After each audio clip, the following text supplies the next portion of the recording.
ล่มก่อนแหละเอากับนมนี่กินก่อนจะได้มีแห้งเอาเฮ้ยมาที่ขึ้นมาก่อนโอ้ยได้กว่าจะยิงจะคอยเลิกเอาไม่เอาโกนี่งามเอาโกนะคุณโยมเป็นแต่ย่านก็เราหนุบกันเลยจะเอาผ้ามานะแม่กินน้ำบงยังเคยกินอยู่ป่ะแบบนี้เคยมาลองเคยกินป่ะกินแม่กินเอาพวกไอ้คือบ่กินน่ะแม่บ่เจ็บให้น้องพากินก่อนแม่กินกินผิดนี่มาเด้อกินข้าว FC คนใดจักFC จะให้อ้ายผมอยู่นำนี่บ่ให้ก็เป็นแต่ฮักแต่แพงตะเมาะตะแมะนะตะมุตะมิครับบ่ได้ว่าหยังไดข่อยบ่ได้ว่าหยังพุ่นน่ะคือคักขนาดนั้นน่ะตั้งหน้าปกเลยฮะเห็นหน้าปกยิบเลยเดี๋ยวเบิ่งหน้ากันอีกได้น่ะกินข้าวบ่ได้กินข้าวพุ่นแหละพวกรู้สึกว่ามีความสุขแล้วก็สุขดีที่ได้กินข้าวนำกันความสุขที่ยิ่งใหญ่มีความสุขที่ยิ่งใหญ่เลยแม่แต่อยู่คนเดียว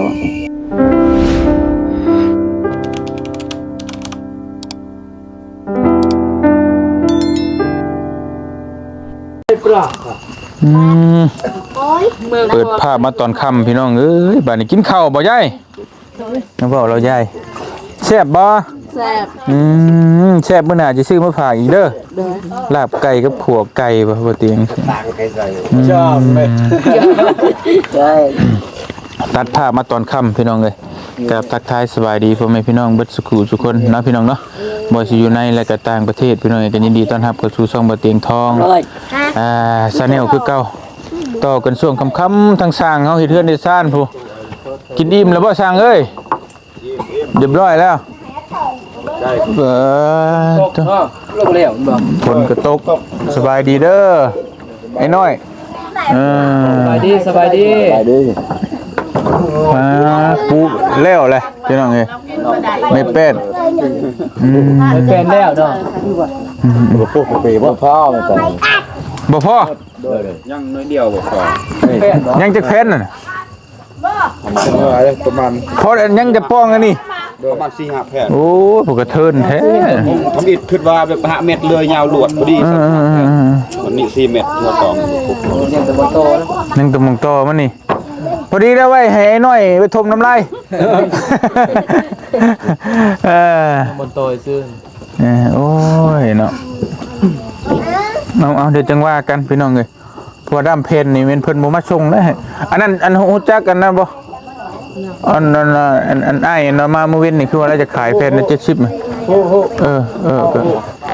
ก็ไปเอาน้ำเหล้าก่อนมาเสริมไปเอาน้ำเหล้าก่อนให้พ่อมาใส่มันพอครบนี่นะเอาน้ำเหล้าก่อนเอาก่อนประมาณ4-5 แผ่นเนาะ10 แผ่นก็ได้ไป10 แผ่นเนาะเพราะว่ามันจะเป็นลมอีกด้วยใช่ไหมใช่มันข้างมันอีกมันข้างอีกช่างกะซีแท้กับวะบ่ทันได้แท้บ่ทันได้แท้บ่ทันคำละบื้นก็ได้บื้นก็ได้แต่มื้ออื่นนะแท้เดี๋ยวเอาเบอร์แล้วไว้ก็ได้เดี๋ยวเฮาสิเอาเบอร์ไว้บ่ได้ก็ต้องสิโทรถามโตพี่น้องเอ้ย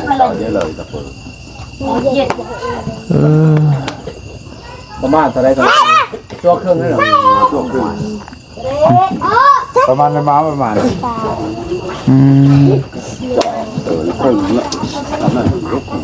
6 เมตรบ่ฮอดติ6 เมตรแม่นบ่เพื่อน6 เมตร6 เมตรประมาณ10 ฟุตนะเบิ่งมันนี่แหละงานได้บ่มื้อแลงานบ่งานอีกเลยงานอีกงานจนแล้วพุ่นละงั้นคู่มื้อง านกูคืนเลยโอ้แสดงว่าเต็มที่แล้วเบิ่นี่งานซื่องานบัดแล้วก็งั้นอีกงานอีกบัดแล้วนักเนาะคืนเฮือนเนาะ เจ้าของเฮือนนี่บ่เคยพรแต่คืนนี้บ่อยู่ มา บ่อยู่ พรเลย พรเลย โอ้ คนเราบ่เคยเห็นจักเทื่อ ก็แต่เกิดบ่เคยพอด บ่เคยพร ไล่เฮือนใหม่ได้พอดเลยบาดนี้ เลย ป้าตู้แน่นอนลิสันอ่า ก็มาบอลมาหายเพื่อนบ่เตียงมาว่า คนละว่าหัน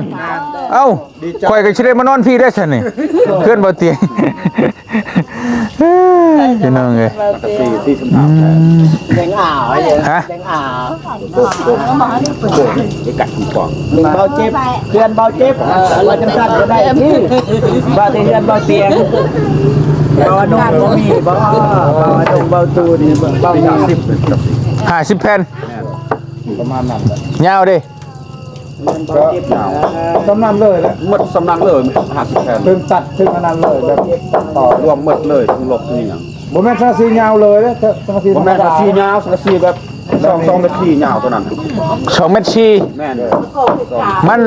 มันคือเฮาคือบ่อซั่วเดียวรถ อย่างสิ่งบ่ไหวอีกตัวนั้นก็แพงกว่าอีกเม็ดนึงจะ บ่แม่นมันสังกะสีมันสิมีมันสิมีเขา ตัวเดียวเลยบ่สิ บ่น่ะมันสิมีตัวน่ะ8ฟุต2เมตร4นี่8ฟุตแล้วก็มันสิมี10ฟุต12ฟุตเด้อันน่ะมันสิมี2เมตร4แล้วก็3เมตรแล้วก็3แม่นมันยาวเลยเห็นไหมหรือว่าบ่มีบ่อยู่พี่น่ะเพิ่นขายเป็นแบบไหนก็มีเพราะว่าเฮาบ่ต้องต่อนะเอาซั่วเดียวเลยโลดข้างก็อยู่ใกล้ๆอยู่บ้านโป่งประมาณสัก4ตาราง ยาแบบยุ่งเลยไปยุ่งเลยแล้วก็จะหยาดได้ยุ่งเลยมาหมามันก็หยาดเลยว่าก็แม่นก็โอยดูเงาเป็นภาษาเลย แค่บ่ว่า บ่แม่นสังกะสีตัวธรรมดาเนี่ยแต่ว่ามันตัวยาวหั่นบ่มีบ่เพิ่นขายอยู่พี่อยู่บ้านมีได้ อยู่นี่บ่มี มีแต่2เมตร4บ่ แม่นกอกมี บ่เขาสิซื้อมาแต่ในเมืองพุ่น ได้คือกันแต่เฮาประมาณเอาจักแฟนถึงเนาะก็เคยจ่ายมันมาปืนเฮาก็ลงช่วงเอาจักตัวใดเลยจังซี่ตัวนั้นช่วงมันเป็นช่วง มันก็ซ้ำกันนั่นแหละอันสังกะสีอันนี้แหละทำแบบเฮาซื้อมานี่แต่ว่ามันยาวกว่านี้นะมันยาวกว่านี้มันสิมีตัวสั้นแล้วก็ตัวยาวเด้เอาตัวนั้นก็ได้สบายแบบมีแต่เดี๋ยวเบิ่งอีกเทื่อนึงก็ได้บ่เป็นหยังบางเทื่อมันพี่น้องเอ้ยเดี๋ยวว่าเดี๋ยวถ่าเบิ่งเงินนี่ก่อนเพราะว่านั่งทางผู้ใหญ่ถ้าผู้ใหญ่เพิ่นซอยมาโตนั่นเฮาก็สิเอารู้สิ่งให้เราการบ่มีก็ธรรมดานะ50แผ่น กำลังใจตามใส่ข้าวกับลูกตามเราไปข้าวไป มีแต่ตัวไม้ก็ไอ้โทรหรือว่าไปเอาน้ำเหล้าก็ได้แล้วมาเฮาสิเอาเงินให้เรา ไม่วะ อันไม่เป็นปูนี่ไหมยันว่าเผาอยู่เฮ็ดก็เอาน้ำเหล้า10แผ่นฮะแล้วขายแผ่นละ70บ่เอามาไว้มาเฮ็ดให้นั่นแล้วก็จะใส่นี่ถ่ายแล้วก็เอาตัวปูมาใส่คือสิหนาวนะช่างเนาะมีเชือมาฝากเอาอยู่บ่เอาบ่เชือ สร้างหันบางยาหันคอยสิบอกเราไม่ได้กินข้าวแบบเราบ่กินไก่พัน ฮะ หันเจ้าของเฮือนหัน เจ้าของเฮือน โดย บ่กินไก่พันธุ์ บ่เราเอิ้นแบบปลาดก เป็นประดงเอากินยังชนะบัดนี้ เราประกาศซื้อเบา จอยเลยแม่นกินข้าวห้อยเกลือขนาดนั้นแล้วพี่น้องเด้มืดค่ำปีเดี๋ยวไปเอา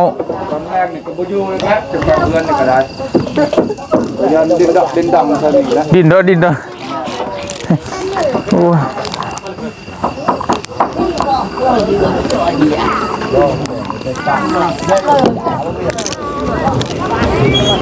ส่องดู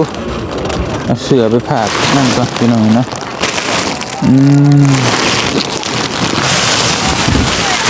ซอย เ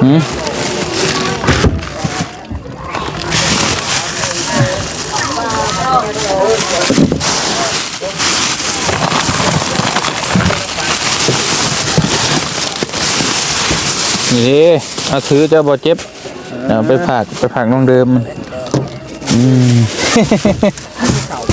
ฮะเข้าเอาน้องแล้วบ่หนึ่งไว้ให้น่ะน้องเราก็จะหนึ่งอยู่ดอกว่าเอาบ่เพื่อก็เจ้าสิกินลายใช่บ่กินดี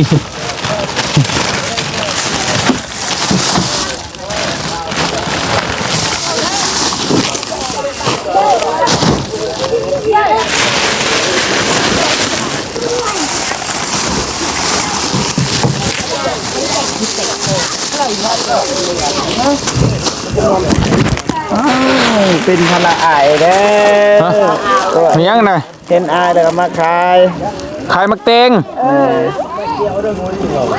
ทุ่งอะไรทุ่ง2,000บ่โอ้ย ตรงละ10,000บ่บ่ล่ะโอ้บาทนี่ขายมักเตงอีกแล้ว เมื่อวานมักทัวผู้นี้บ่ขายมักทัวเมื่อวานนี่ คนใดขึ้น บ่แม่น มีเงินหน่อยครับอันนี้ของไผของมันบ่รู้ว่าจังไดฮะ เป้าอันนี้ไอ้เอ้ยน้องกันโอ้ เอาไปแบ่งกันเด้อลูกเด้อขอบใจก่อนขอบใจ นบก่อนนบก่อน โนมือ เข้าใจ โอเคเอามา มักแต่ง เอา ดัง กำไรสุดเลยนี่ บ่ซ่อนก็ได้บ่ซ่อนก็ได้เอาไปไปซื้อกิน โอ้ยเนาะหายจึง50,000ต้องมาเดียวมาจะกินบ่เต็มเลย เอาขึ้นเลยบ่น่ะเอา เล่งมือ เล่งก็เล่งโพด เบิ่งเต้มันมาทาตู้ได้นี่ ฮะ นี่คืนนี้ก็นี่แหละ บ้านนี้ต้องมักม่วนเนาะโอ้ย มาซื้อนี่บ่ได้ตู้ จับกระบังพ่อนเลยบ่โอ้คักแท้ขอน้ำหน่อยเด้อจังหอบเด้อพี่น้องเอ้ยได้ทางขึ้นทางไหนล่ะบัดนี้ช่างเอ้ย เด็ดๆว้าวมันไหลเลยเอากระโดดเอาละ พลาดเตือนแล้วเนาะใช่น้อยไอ้น้อยเอามักแตงนี่ไปตำเอาเจ้ากินนั้นบ่ได้เนาะกระบาบเด้เจ้าของเฮือนบ่ได้เฮือนแล้วจะเป็นล่มก่อนแหละเอากับนมนี่กินก่อนสิได้มีแห้งเอาเฮ้ยมาสิขึ้นมันก่อนนี่เอาของเจ้านี่ใส่อันมีเอาไปต้มนี่ไปใส่อันเบาเจ็บเอาถือนี่ดังไปเด็กเลยบาเจ็บเอ้ย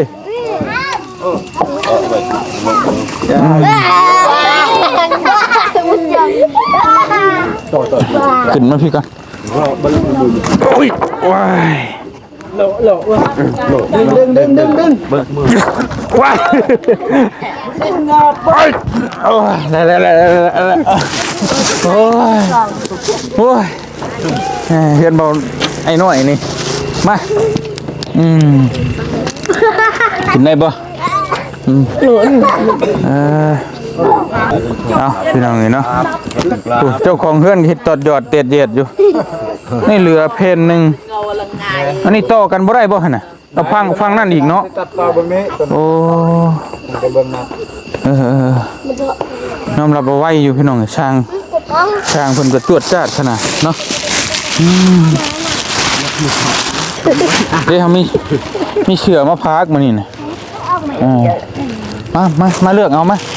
ไอ้ผู้ใดมักตัวใดตัวงาม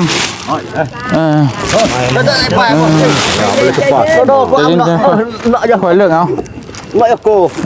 นี่งามเสือมาผักช่างนี่ดิใช่ไอ้มาเอาไหมไอ้นี่ฮะ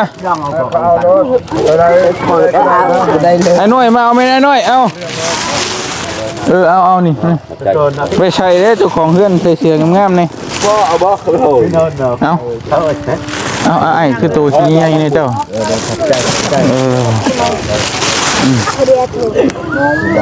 เอาก็มาหั่นเนาะสีดำ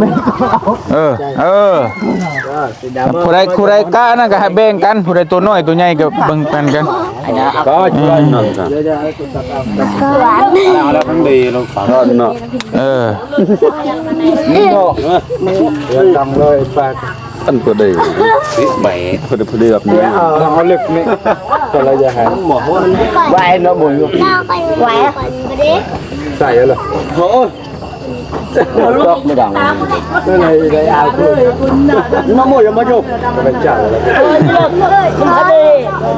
จ้าพอดีเนาะพอดีเลยโอเคจะแล้วก็เอาไม่คงจันแล้วก็บุญสักสี่เอาตัวยาวเลยป่ะเอาตัวยาวเลยยาวเลย3 เมตร 30 3 เมตร 30โอเคจักแผ่นเสา8 แผ่นข้างนึงบอสหรือว่าทั้งเบิดเลยซะ8 แผ่นเนาะโอเค3 เมตร 30ปุ๊บมันจะปุ๊บชาว8ตัวเนี่ยฮะแทกนี่แม่ชาว8มาพามาแล้วไงหลับมายิงบ่ฟ้าให้เราว่ากันไหมนะเดินเรือไม่สั่งเรียนเราบอกกระโถเราเจ็บไปได้ไม่ฟังเลยข้างละ15ได้ป่ะ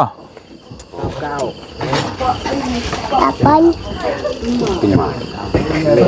เงาเลยจะมุยเลยดิจ๋าเงาแล้วมุยอยู่ตัวเงามุยไม่ติดต่อมุยไม่ได้วางหนอฮอกอยู่วางหนอวางตุกฮอกเรียนอกมุยตุกมุยไม่หมายตัดเลยก็ได้จ๋าแนว60ปฏิเปลือกยุง3 เมตร 3ปฏิเปลือก60คูณเลยเป็นเด็กเสียงไอ้6 ไป 30ก็โอ้ย6 แทนวาง6 แทน7 เลยไปที่ตกมาทอนเป็นมีเคยบ้างเห็นเราเห็นกินบีเห็นผู้ใดเลยท่านเดมมือจับนี่นอนเด่นนอนลายเด่นเชอร์ทุกระบบอุ้มลูกพ่อนเลยสาวมัวไปจอยจะน้อยนี่บัตรที่เต้นต้องเปิดเสียงเยอะ28ป่ะยาว3 เมตร 30ลบมันนี่ลบแต่เอาตัวนึงลบสังสีตัวนึงบ่ลบมันสิมีตัวสังสีลบต่างหากเลยแม่นตัวต่างหากเลยจังเม็ด8 เมตรโอเค8 เมตรโอเคอะไรไปตะปูนี่ประมาณจักโลปูตอกสังกะสีมึงว่าคือกันสีตัวนั้นน่าไปป่ะดูจะศพคือโป๊กเนาะคือโป๊กอีกสักแล้วมันประมาณมาจาก2เอา15 ศพก่อน15 ศพโอเคพี่น้องเลยเดี๋ยวอื่นแต่จังนั่นมาให้เพิ่นพอดีแหละเพื่อเพิ่นใส่แป้นใส่ยังเนาะไปจ้ะโอเคเดี๋ยวจังว่ากันเดี๋ยวไปหาน้องดื่มต่อก่อนพี่น้องเลยอึ๊บ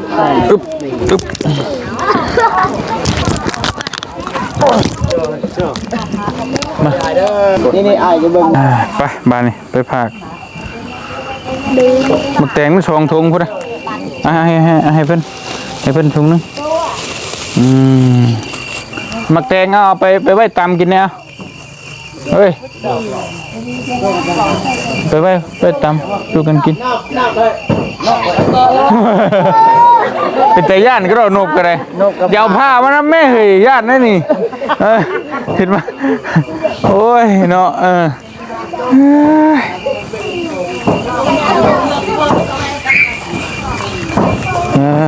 ไป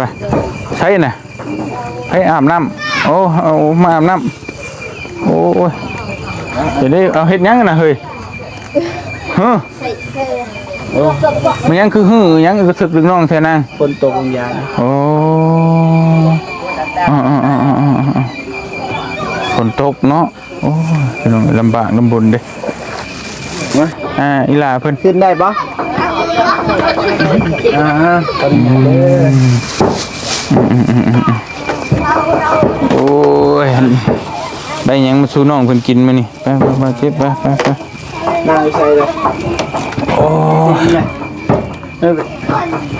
อนามัยก่อนเดี๋ยวยับไปนี่ก่อน ยับตูดไป อยู่นี่เปียปะ เอาก่อนแต่บ่เอ้ยอายุ เปียเบิดโอ้ย นั่งใส่บัดนั่งเลย นี่ก็ได้บ่ปั่นก้นใหญ่ปะนะเอ้ายกไปบ่เจ็บแต่งเฮือนหอให้นี่ ได้แล้วจะ คือเนาะให้นึงโอ้เสือใหม่งามเว้ย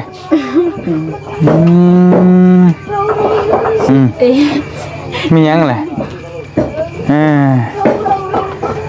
เอาพี่น้องเพิ่นคืนนี่เพราะว่าผู้สาวนอกคืนกันได้ยังมาต้อนน้องเพิ่นมื้อนี้น่ะเอามานี่ทั้งไอ้ซื้อเนื้อกินมาฝากพี่น้อง มากินข้าวแรงน้ำนองเพิ่น อยากให้บ่เจ็บกินข้าวแรงน้ำอยู่บ่อยากอยู่อยากให้กินเบิดทุกคน อยากกินมาทุกคนเลยไปหากระตุกไหมหาถ้วยมาไหมนี่พี่น้องเลยไปเอามาแตงมาพร้อมเห็นอยู่ว่ากล้องบ่เจ็บแต่กล้องจำเป็น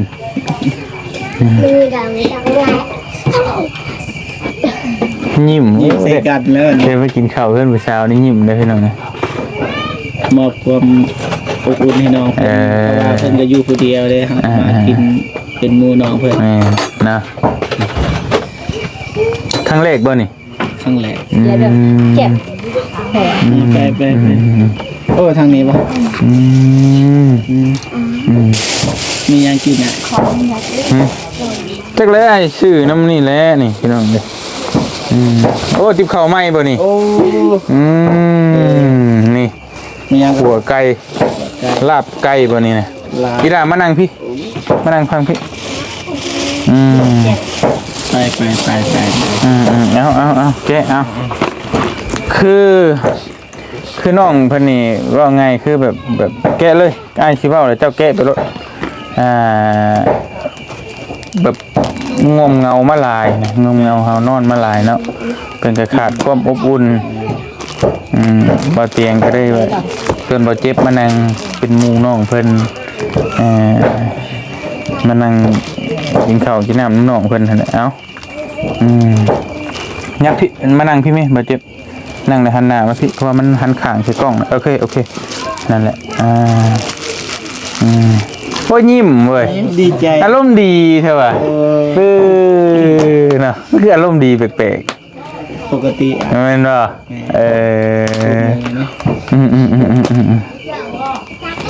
อันนี้ก็ซื้อกล้วยทอด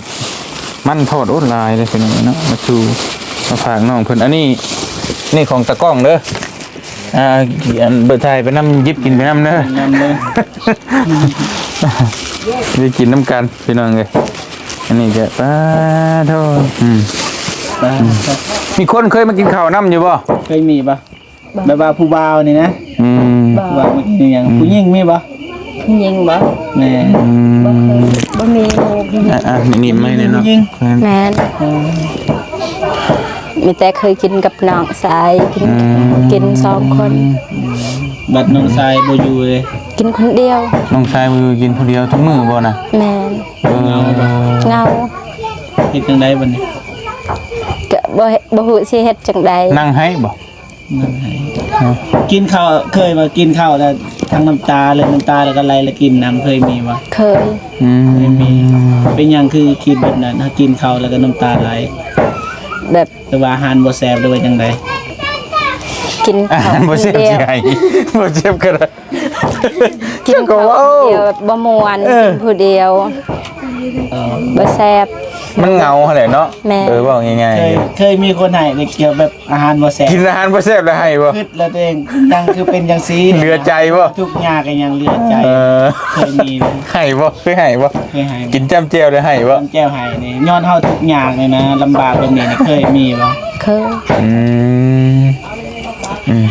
มีต้นน้อง ดีใจบ่ใช่จะมากินข้าวนำ ดีใจ บ่ย่านบ่ บ่ยาน บ่ย่านเปลืองบ่ บ่ยานเปลือง เอ้ากินลายได้บ่เจ็บก็กินลายครับ กินหลาย ได้แห่งดี นี่จะหน่อยเข้าน้องเบิด เอาซะเฮ็ดได้อันอ้ายบ่ฮู้นำได้เอาบอกแม่ บ่เคยกิน เอ้าให้เจ้าภาพพากินเด้ ปลากินเด้ ไอ้บ่ฮู้ได้ไปกินก่อนไปพิษ ได้ สิว่าเอาหยังมาที่ฮิตของประเพณีก็เสนอ บ่ได้บ่เฮ็ดได้บ่น้องเฮ็ดได้ หรือว่าบ่ผิดอีหยังบ่เฮามา มี มี พิษบ่มีจ้ำมีหยังก็อนุญาตเลย บ่เผ็ด บ่พิษบ่ บ่ กินข้าวได้ชื่อนี่บ่พิษเนาะ ตัวอย่างว่ามื้อหน้านี่อ้ายเพิ่นขอมากินน้ำอีกได้บ่ ได้ เอาไว้นอกคนนึงได้แล้วมันบังลูกมันบังนะนี่กินบ่เจ็บกำลังหิวพอดีเด้คนน่ะข้าวแล้วโอ้ข้าวบ่ได้หลายนึงคือฮู้ว่าสิมากินข้าวนั้นบ่คือ1ลายแท้นี่น่ะ ปกติกันนึง บ่ได้หน่วยหนึ่งบ่ เมื่อตอนเช้าอีหยังบ่ แม่น กินน้ำบงเคยกินอยู่บ่แบบนี้ เคยบ่ลอง เคยกินบ่ กิน บ่ กินแม่กิน เอาพวกอ้ายคือบ่กิน น่ะเอาแม่บ่เจ็บให้น้องพากินก่อน แม่นกิน กิน นะว่าผิดนี่ มาเด้อกินข้าว FC คนใดจักFC อีกได้ เดี๋ยวนี้ บ่ธรรมดามาพี่น้องกินข้าวนํกันเพื่อนน้องเดิม แม่มากินเป็นหมู่น้องเพิ่น กินเป็นหมู่นั่นแหละที่จริงก็ทำบ่เตียนก็กินมาแล้วเนาะแต่ว่าสิกินน้ำเป็นหมู่เพราะบ่ให้เจ้าเหงา เลย เอากินบ่าวเจ็บ กินก่อนกินให้อ้ายจับก่อน ให้จับก่อน พอลึงกะแม่น มาเด้อ ปั่นหน่อยแท้ตัวใหญ่ปั่นหน่อย เอ้ายันมันเปลืองน้องเข้าน้องเพิ่นได้ซั่นน่ะเบิ่งมาพี่น้องมา ไปเลยนะ เพลงไป พอเขาไปปิดเพลงนะเด้อ แล้วเปิดก็ค่อยได้อยู่เป็น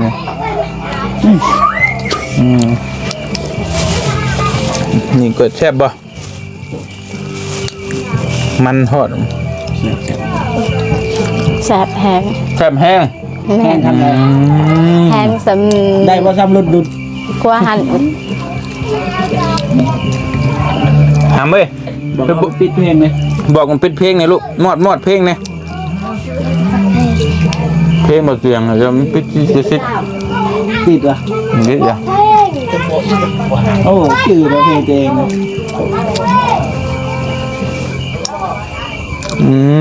คัก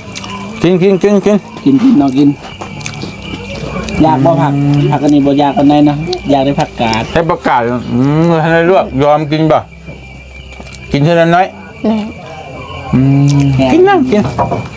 อยากได้ผักกาดอ้ายเพิ่นอยากผักกาด เจ้าของอยากก็เว้า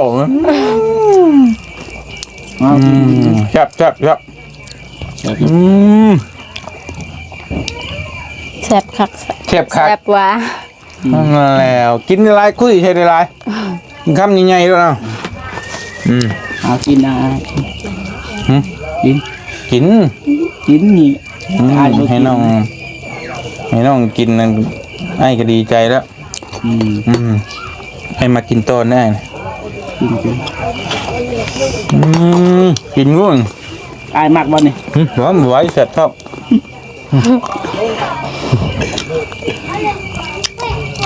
กินนะครับ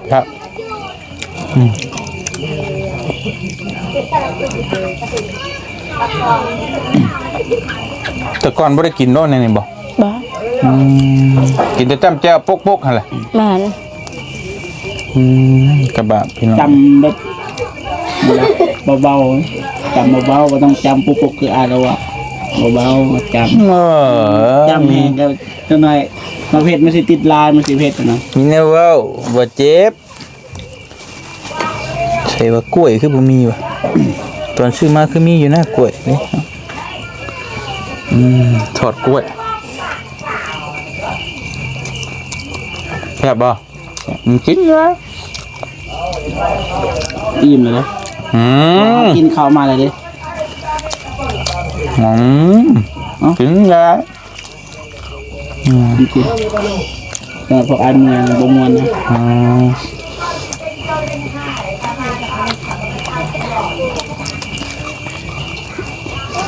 คืออีกป่ะพี่น้อง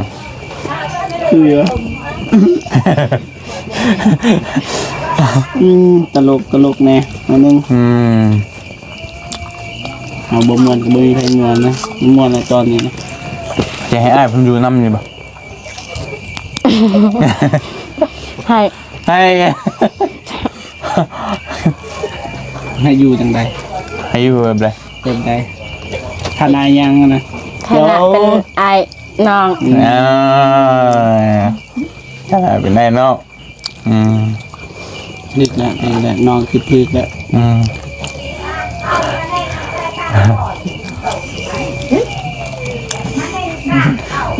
FC เพิ่นเว้าเลย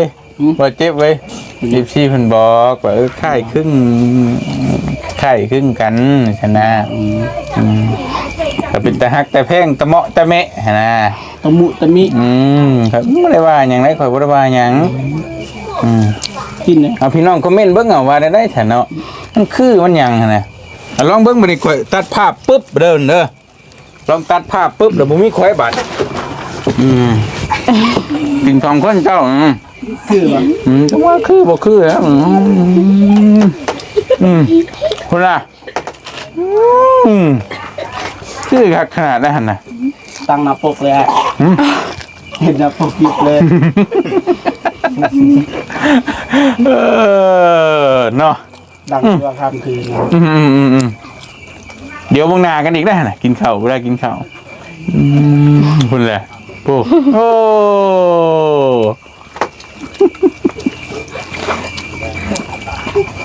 กินข้าวแซ่บขนักแซ่บหลาย น้องเดิมมื้อนี้มื้อพิเศษเลยมื้อที่มีความสุข มื้อที่มีความสุข แม่น ไม่น่าจะมากินใหม่พี่น้องนะ บ่เจ็บได้มีความสุขบ่เจ็บ มีความสุขหลาย โดยมื้อหน้าก็มากินข้าวน้องๆเพิ่นอีกเด้อ เอาได้อย่าลืมซื้อน้ำกินมาพร้อมได้น่ะ บัตรเจ็บกูมีเงินนะ มาทอดไข่ก็ได้ แม่นะ ก็ชื่อไข่มาไว้ให้อยู่ ได้ปะ ได้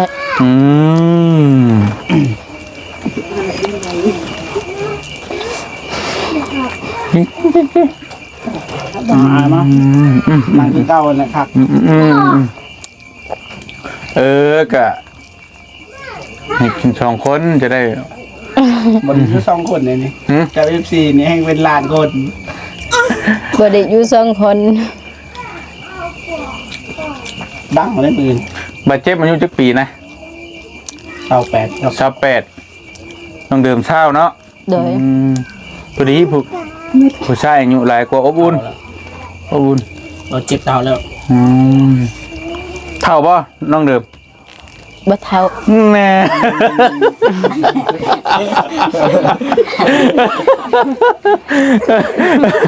ไม่ได้เท่าได้ขนาดน้องเดิมไม่ได้เท่าอยู่เท้าแล้วดังยังครับดังยังกิน เฮ้ยแต่บ่ต้องสนใจเรื่องอื่นนะกินข้าวหั่นนะถึกยำก่อนเห็น โอ้ ยำก้อนหินแล้วพุ่นน่ะ แม่น เขาอายซื้อให้เพราะว่ามีก่อนหิน เฮ้ยไปว่า บ่แม่น โมเมนแล้วท่านได้กิน ไม่ได้กินปะ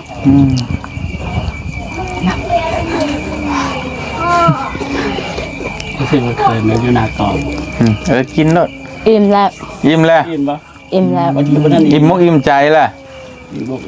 อิ่มใจ นี่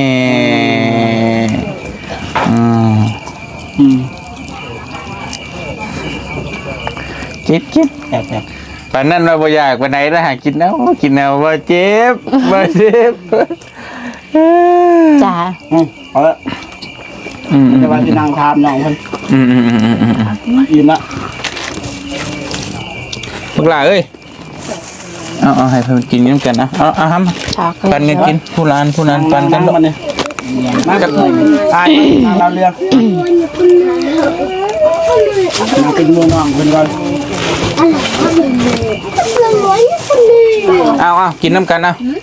ปันกันลูกผู้ร้านก็แบบกองเชียร์เราเรื่องยังเฮ้ยกินแล้วเบิ่งดูอันนี้น่ะเคยกินอยู่บ่กินแล้วเบิ่งดูฮะกินแล้วเบิ่งกินมือเดียวเบิ่งหน้าบ่เจ็บอีกเลยน้องบ่ได้เบิ่งข่อยได้บ่เจ็บสิว่าก็ว่าได้นี่มีการเตรียมบ่ได้มีการตัดต่ออย่างนี้เรียวๆเลยพี่น้องเอ้ยน้องเพิ่นเดียวบางเจ้าเวลากินบ่ได้เดียวบางข่อย มัน2คนกันบ่เดียวหาอ้ายเรือ บ่ถ้าข่อย คน2คนนะ ถ้าข่อยบ่เว้านี่น้องเพิ่นผู้เดียวได้มันกินอย่างเดียวคือเด้อน่ะโอ้ คือความหมาย ฮะ ความหมายคือจังได๋ ก็คือน่ะก็ไปคิดเอาเองแหละเนาะสิบอกครั้งนี้ แบบถ่ายวิบบ่เด้ ฮะพี่น้องเอ้ยเนาะแซ่บกินข้าวขึ้นน้องเดิมป้าถอดกล้วยดื่มเบิ่งหม้อของพวกพูดผู้จนเละจนลำแซ่บบ่ แซ่บ มีหยังก็แซ่บเบิดนะเวลานี้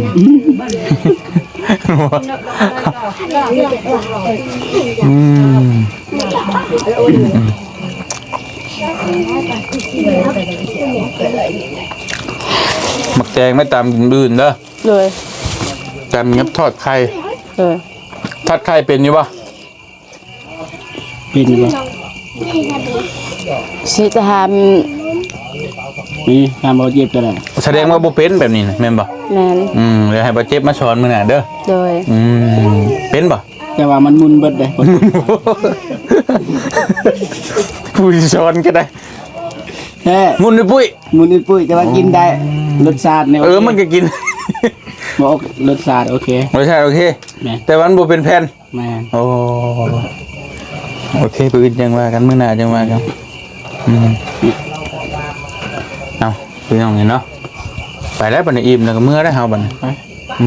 มีนะว่ามีนะถามน้องเพิ่นบ่ บ่มีคำว่ามีแต่มานั่งเป็นหมู่น้องเพิ่นสร้างความอบอุ่นให้น้องเพิ่น ถามน้องเพิ่นแล้วรู้สึกเป็นจังได๋ รู้สึกเป็นยังไงเนาะที่พวกอ้ายมากินนำนะมาอยู่เป็นหมู่มื้อนี้บ่ได้เอาหยังมาให้เด้มีแต่มานั่งเป็นหมู่ซื่อ โดยรู้สึกว่ามีความสุขแล้วก็สุขดีที่ได้กินข้าวน้ำกัน โอกาสหน้ายังมีบ่คิดว่า คิดว่ายังมีอยู่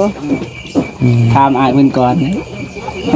เมื่อบาทมันบ่ได้กินนำได้มัน เหมยข่อยบ่เมื่อบ้านเจ้าก็มา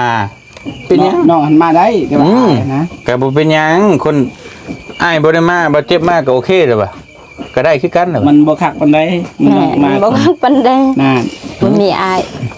แหม เอ้า เพราะ ก็ ว่าถ้ามีเราก็เราบอกจังซี่เราน้องเพิ่นว่ารู้สึกโชคดีที่ได้อยู่น้ำอายนะปกติก็บ่เคยมีเหตุการณ์แบบนี้นะดีอายมาก็เป็นแบบนี้นะ บ่ มีความสุขที่ยิ่งใหญ่ มีความสุขที่ยิ่งใหญ่เลย แม่น จนนั้นก็ให้อีกว่า อ้ายมาซื่อๆนี่ก็มีความสุขบ่ มีความสุข มันบ่เคยมีไผมาหลินมาหยังนำสิบ่เนาะ บ่เคยมีแต่อยู่คนเดียวอยู่คือกันคนเดียว ผู้หยังคือบ่มากินน้ หมู่คู่ก็บ่มี ำปกตินี่น้องอยู่น้ำไผปกติกลางเว้นยังไปหาเฮ็ดหรือว่าไปหาเก็บอีหยังแหละเก็บอีหยังผักอีหยัง ไอ้สวนอีซิมเพิ่นก็มีผัวแล้ว แต่ว่า อยู่ได้นะ อยู่ได้แน่เพิ่นฆ่าลูกอีกอยู่นำน้องดื่มบ่ได้ ถ้าสมมุติจะให้ถ้าอ้ายมาหาดูๆนี่อ้ายขออย่างหนึงได้บ่ ได้ ขออย่างเดียว ได้บ่ ได้ บ่ให้สูบยาบ่ให้สูบเกาะได้บ่ ได้น้องเศร้าแล้ว โอเคแต่ฉันได้อ้ายสิมาหา คนแหละแต่ว่าบ่ ถ้าเห็นสูบแล้วอ้ายบ่มาเลยบัดถ้ามาแล้วเห็นน้องสูบอ้ายบ่สิบ่มาเด้อ โดย ถ้าเลิกเลยเดี๋ยวอ้ายสิมาหา เพราะว่าทีมงานเฮาก็บ่ได้สูบยาหยังเด้ พอหนึ่งมาเนี่ยมันบ่ดีตัวสุขภาพน้องมันบ่ดีมันทั้งปอดทั้งหยังมันบ่ดีเฮ็ดให้น้องเป็นวินเป็นหยังที่น้องเป็นมาเลิกเด้อ โดย เด็กหากินแนวอาหารที่มันเป็นประโยชน์โดย เดี๋ยวน้องก็สิผิวพรรณก็สิเกลี้ยงกล้วยขึ้น จอยคือ ก็น้องเพิ่นก็เป็นโรคเป็นโรคซึมเศร้านี่แหละอยู่ผู้เดียวเนาะเรื่องนี้แต่ก็ทางที่อ้ายมาหานี่ก็รู้สึกว่ามันเปลี่ยนไปบ่ เปลี่ยนไปเฮ็ดให้น้องลืมยิ้มได้ ยิ้มได้ แม่ แต่ก่อนน่ะมีแต่ความคิดบ่ แม่ มีแต่ความทุกข์ติ แม่มีแต่ทุกข์ใจทุกข์ยากลำบากใจ บ่ต้องคิดหยังหลาย ตั้งแต่ได้ ทำได้ฮักเฮ็ด มาพอไอ้ฮัก นายฮักเลยเนาะ นายหักเลยคิดว่าอ้ายเป็นอ้ายหักน้องก็ได้ เป็นพี่น้องกันมีหยังมีเบอร์โทรหยังก็โทรหาอ้ายเพิ่นเพิ่น บ่ จะ มี สิฮัก โทรศัพท์ บ่มีโทรศัพท์ มีโทรศัพท์ในบ้านหยังก็โทรปรึกษามีหยังก็ โดย นี่ก็บ่เจ็บนี่ก็นั่นอยู่ใกล้ มีหยังก็โทร เล่นไปเล่นแน่มีหยังก็โทรว่า มาได้ มีหยังก็โทรมาหา แม่นบ่เจ็บก็สิประสานหาอ้ายเพิ่น โดย บ่เด้ข่อยอยู่ไกลอีกอะมีเรื่องเล็กๆน้อยๆเจ้าก็มาไปจังได๋โทรหาข่อยจ้ะอันข่อยบ่มีข้าวกินก็เอามาให้ได้อยู่ดอกว่าซั่น แม่น อืม ว่างๆนี่บ่เจ็บว่าสิเฮ็ดงานพักให้น้อง นานแล้วให้มีอาชีพเสริมให้น้อง ๆ พอจะมีอาหารนะเพิ่นว่าจะกิน ปลูกผักปลูกหญ้าวันนี้ แหม่ ปลูกผักกาด ปลูกผักกาด แล้วก็มาลวกกินน้ำกัน แหม่ โอ้ ได้คือกันเป็นภาระน้องคือเก่านะ เฮ้ยเนาะได้ป่ะ ได้ แต่ว่าหาใหม่วันว่างๆนั่นแหละเปลี่ยนซานนี่ เจ้าก็ไปหาผู้ชายตัดมาน้องเป็นคนปลูกเจ้าก็เป็นคนโฮด บ่แม่นน้องนี่เบาเจ็บนี่ซื่อๆในยังแบบนี้ แต่ว่าปลูกให้สำเร็จมาแต่ให้น้องเพิ่นฮดแล้วก็ให้มันใหญ่แล้วก็กินได้ เอาปลูกให้พร้อมโอ้คือดีแท้เนาะโอ้ ซ้ำเบาเจ็บนี่นะ ซาบซึ้งน้ำใจสองปูเลย ดีใจว่าเจ็บสิพาปลูกผัก ดีใจ เบาเจ็บบ่ได้ตัวแล้วบ่ตัว ว้าวเราต้องเฮ็ดให้ได้เด้ เฮ็ดให้ได้ คนเบิ่งทั่วโลกได้ เบาเจ็บบ่ได้สัญญาว่าสิเฮ็ดเพื่อนที่ซานแต่ว่าซ้ำนานพักนี่บ่เจ็บซอยแบบเล็กๆน้อยๆเฮาก็ แล้วซ้ำที่เฮาเฮ็ดได้ แม่เงินคำเบาเจ็บก็บ่มีแต่ว่าแห้งนี่มีอยู่ กำลังใจเต็มที่ กำลังใจกำลังกายนี่มีอยู่ โอเค ว่าเรื่องให้บ่มียอมเลยเบาเจ็บบ่มีปกติไปช่วยแถวอื่นก็ส่วนหลายบ่ได้ให้ เงินมันกับ ให้กำลังใจ เงินมันกับปัจจัยส่วนหนึ่งเนาะแต่ว่าสิ่งสำคัญน่ะคือ น้ำใจ น้ำใจเฮานี่แหละเฮามีเงินซื้อมาให้ยูนไปมันก็บ่มีค่าปานใดได้มันแม่นอยู่ว่าเฮามีเงินได้ที่ว่าเฮาซื้อได้เฮ็ดหยังก็ได้มันก็บ่มันจะสู้แบบคนเฮามันก็มีจิตมีใจแม่นบ่ล่ะเฮามีของน้อยๆเจ้าอาจจะบ่มีเงินแต่จะซื้อไข่มาจะหาหน่วยมาให้น้องเพิ่นเฮามีซำนี้แต่เฮายังให้น้องเพิ่นมันดีต่อใจเลยน้องเอ้ยสิท่าให้เฮารวยเฮาก็ แม่ เฮาบ่รวยเด้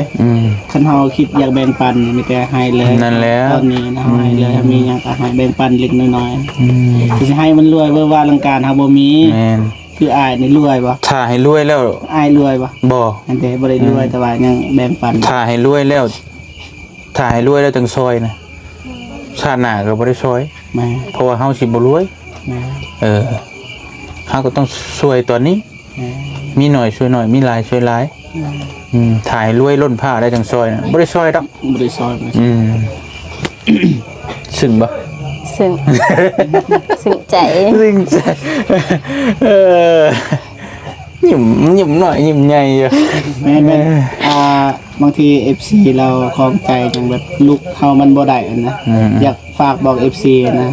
บ่ให้เบิ่งที่ลุกนะการแต่งตัว บ่ให้เบิ่งแค่ภาพภายนอก แม่นบ่ให้เบิ่งที่การกระทำ บางทีการกระทำ แม่นอาจจะเฮาสิแบบว่าเฮาเว้าบ่ม่วนบางทีเฮาเว้าอาจจะสิบ่ม่วนหรือว่าการแต่งกายบ่เหมาะสมแต่ว่าให้ ให้เบิ่งการกระทำของเฮาเอาไปแต่ละบอลทุกทีเอาไปเขาไปได้เบิดว่าทุกอย่างสำใดเอาให้ซ้ำทรงเสือเฮามีสำใดขนมมากมายแบบนั้นนะ ให้เบิ่งการกระทำสำคัญกว่ารูปลักษณ์ แม่นะครับบ่ให้เสือคำที่น้องเว้าลายมีแต่ให้เบิ่งการกระทำอย่างเดียว โอเค เฮาเว้าดีสำใดก็อย่าเฮาบ่ได้เฮ็ดเลยนะมีแต่ให้เบิ่งการกระทำ โอเครู้เรื่องเนาะพี่น้องเนาะซึ้งแล้วมื้อนี้ได้นอนรับบ่ค่อยบ้าน FC นี่เต็มเลยมาติดตาม สุดเพิ่นติดตามเจ้าฮู้ว่าแล้วบ่เจ็บเดี๋ยวนี้นั่น เสื้อมาผูก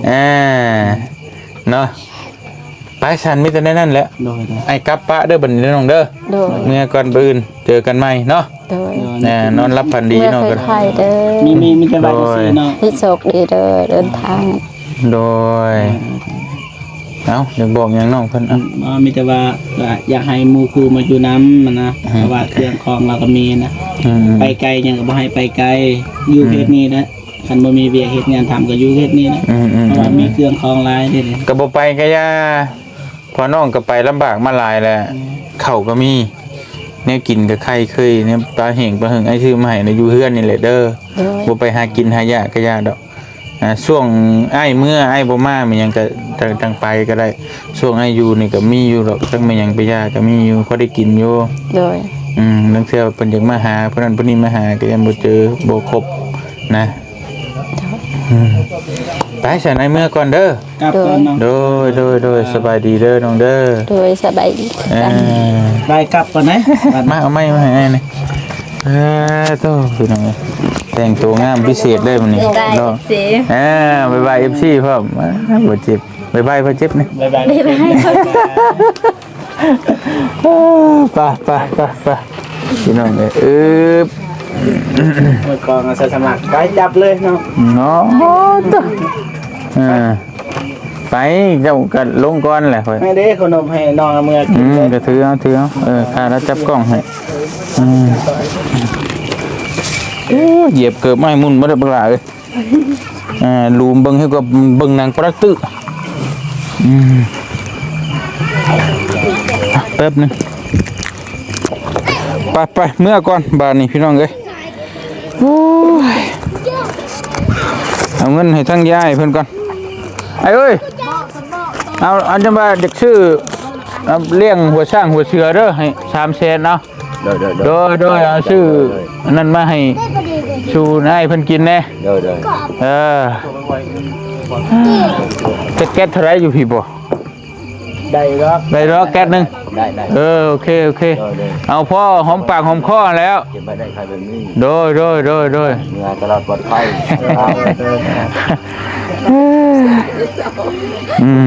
เป็นเลย เมื่อเด้อวันนี้ได้เด้อปืนเจอกันไปจะได้มาอื่นมาใหม่บ่มาใหม่บ่มาอื่นมาใหม่บ่ มาแต่ว่าก็อาจจะบ่ได้มาเช้าในช่วงบ่ายๆพุ่นแหละที่เข้าทางนั้นตอนทงบ่ายก่อนโดยจังไดก็คอยเฮ็ดปอกๆแป๊กๆท่าให้แหละเด้อโดยมีแต่เอาไม้แป้นไม้หยังมาใส่ก่อนไปพี่น้องเอ้ยเมื่อก่อนเด้อสบายดีเด้อโอ้ทั้งกินทั้งฉูบไปเลยเนาะนี่ขนมต่อ